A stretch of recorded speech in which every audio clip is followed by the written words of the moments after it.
Жакынкы убакта өлкөдөгү бардык май куюучу станциялардагы мунайды сатуу жана сатып алууга көзөмөл күчөтүлөт. Ал үчүн май куюучу станцияларды башкаруунун автоматташтырылган системасы ишке киргизиле баштады. Эми 1-июлдан тарта май куюучу жайлардын ээлери аталган системаны орнотушу керек. Автоматташтырылган электрондук системанын өзгөчөлүгү анын онлайн режимде контролдук кассалык машина менен андан аркы милдеттүү интеграцияланышында. Натыйжада кардар мунайга акча төлөгөндүгүн тастыктоочу кассалык чеги жок май куя албайт. Анткени май куюучу колонкада мунай затты берүү сигналы иштебей калат. Кардар келет, акчасын төлөгөндөн кийин бияктан чек чыгат. Ош чек чыккандан кийин барып бензин куйса болот. Чек чыгармайын бензин кетпейт. Мунай берүүдөгү бул маалымат салык кызматынын серверине түшүп турат. Максаты салык төлөөчүлөрдүн ыңгайлуулугун шарттап, салыктык укук бузууларга бөгөт коюуну көздөйт. Эми системанын ишке кириши менен мунай жана мунай заттар, жөнөтүүчү, алуучу жана алжыктуу жеткирүүчү транспорттук каражаттар тууралуу маалыматтар аныкталып, контрабандага бөгөт коюлат.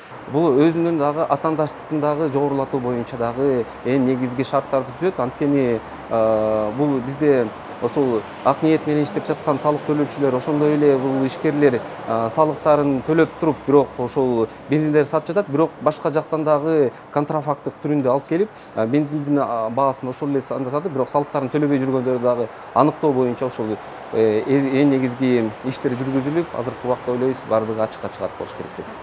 Өлкөдө 1000ге жакын май куюучу жай бар. Бүгүнкү күндө анын 50%-ында автоматташтырылган система орнотулган. Эми калган май куюучу жайлар 1 ай аралыгында милдеттүү түрдө санариптештирүүнүн бул форматына өтүшү керек. Эгер талап аткарылбаса, ишмердүүлүгү четтетилет. Бирок автогаз куюучу жана газ толтуруучу компрессордук станциялардын ээлери аталган системанын ишке киришине каршы пикирде. Жиженый газом торгуют на сегодняшний день представители малого бизнеса. Азыркы май куюучу станцияларды башкаруунун автоматташтырылган системасын биз чакан бизнестин өкүлдөрү ишке ашыра албайбыз. Ал үчүн атайын документ иштерин даярдаш керек. Ал эми системаны орнотууга эң аз дегенде 200 000 сом каражат талап кылынат. Бул каражат биз үчүн чоң сумма. Ошондуктан биздин чөйрөгө бул талаптарды койбоого чакырат элек. Себеби газды темир жол аркылуу алып келебиз. Мында мыйзам бузуулар болбойт.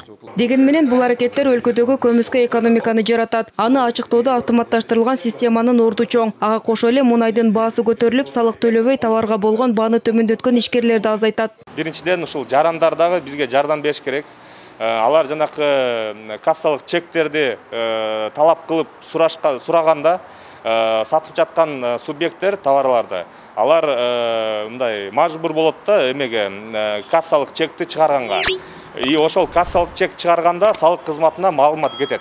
Ушул товар кетти. Ошол оборот выручкасында ошол сатылган товарлар көзөмөлдө деп анан жарандарга мындай стимул болуп ошо чекти сураганга биз дагы азыр ойлонуштуруп жатабыз ар кайсы варианттарды. Эми май куйган жарандардын алган чектери аркылуу лотереялык оюндар уюштурулуп, кызыктыруучу белектер каралат. Бул кардарлардын станциялардан тактык талап кылуусуна шарт түзөт. Акцияны ишке ашыруу үчүн мобилдик компаниялар менен кызматташтык жүргүзүлөт.